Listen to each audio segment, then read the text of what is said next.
ownership. Later, a letter comes in the mail and it's from the brother of the previous owner of the 8 Immortals. If you remember, he supposedly sold the business to Wong and just left. But according to the letter, the previous owner is downright missing.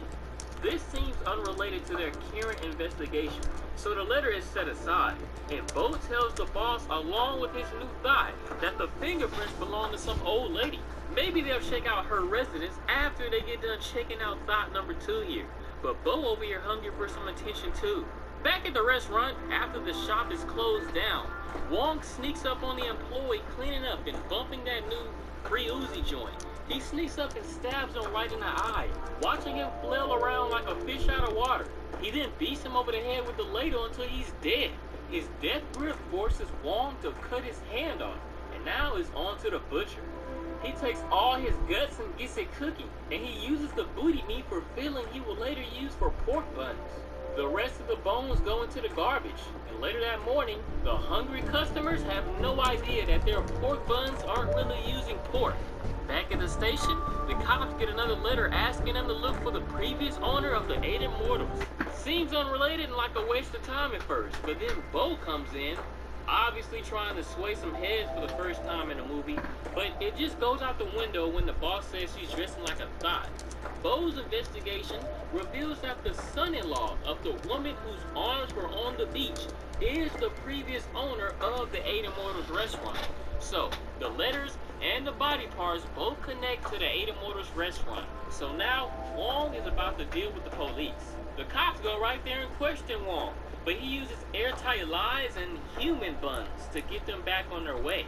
He couldn't prevent his cashier from speaking her mind when being questioned though. Back at the station, they devour those pork buns, unaware that it's human meat they are eating. Things ain't finished with the investigation though. And so now they gotta check all the things Wong told him to see if he was telling the truth. Speaking of Wong, after everybody is gone, he grabs the cashier because she was saying too much to the police. Okay, this upcoming scene is kind of brutal, but he plans to sexually assault her. He enjoys tormenting her, but he finally kills the woman by stabbing her in that region with chopsticks. I guess he cooks her body up too off screen.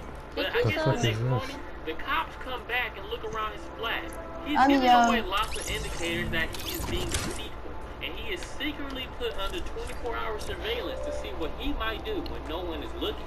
See this picture on the wall? It's the family of the previous owner, and we will see what happens to them later. But he still has all of their passports and stuff like that. He gets rid of it, but Bo and them see him doing it and find the evidence showing him he is a murderer. While he tries to exit Macau and go to the mainland, the police basically jump him, like it took a whole station just to subdue this man. But finally, a gruesome killer is in custody. They take him downtown, where they piece the grisly crime he committed in front of him. That crime was that he murdered the previous owner and his whole family after losing at a game of Mahjong. Okay, they got some pretty good sound evidence, so why are y'all trying to force him to confess with his harsh-ass beating? He's just gonna use that against y'all, and use it he does. He runs out of the interrogation room screaming police brutality. That coercion definitely makes the cops look bad, but Wong is still put in the cells eventually. What he doesn't know though is that the brother of the previous owner is in this jail, and he's like the kingpin around here, and has his gang beats the taste out of Wong's mouth for killing his brother. Like, they savagely beat the mess out of him too, and he is suffering from some internal bleeding. He even drinks the pee of another inmate, saying that urine helps heal internal bleeding. I'm just gonna pretend that's nonsense, right? I don't know if this is the same night, but he gets beat to shit again, and realizing that his life is gonna be hell in here, he tries to brutally kill himself by slitting his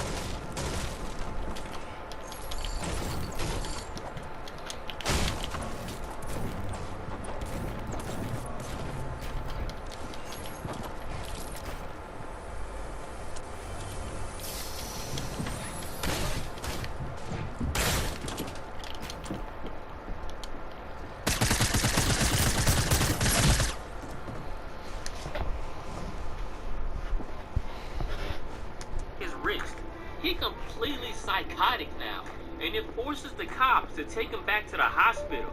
So Wong is in the hospital sheets now, still provoking the shit out of his police watchers. Like, damn, he kinda deserve it, but you're a cop, calm down. Ain't nobody care about Wong. Even this nurse here feels like punishing him by sticking a needle in his butt. He recovers with the quickness though, and uses her to escape the hospital room. How y'all just gonna let him get an advantage like this? Letting him run out of the hospital with a clumsy Jackie Chan-like movement.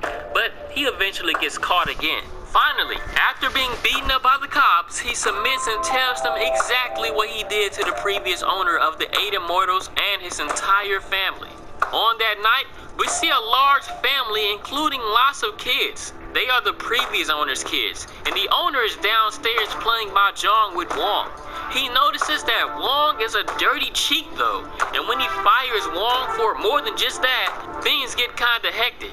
The 2 little girls go up to tell mommy, and then the whole family comes down to stop the 2 from fighting. But things just get worse in front of the kids. Wong smashes that bottle and then grabs the little boy, making the whole family tie themselves up. Bruh, how do they get these little ass kids to be in movies like this? I just don't understand. Wong is a straight demon, biting off a piece of the wife's face and spitting it right back at her.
That's so annoying.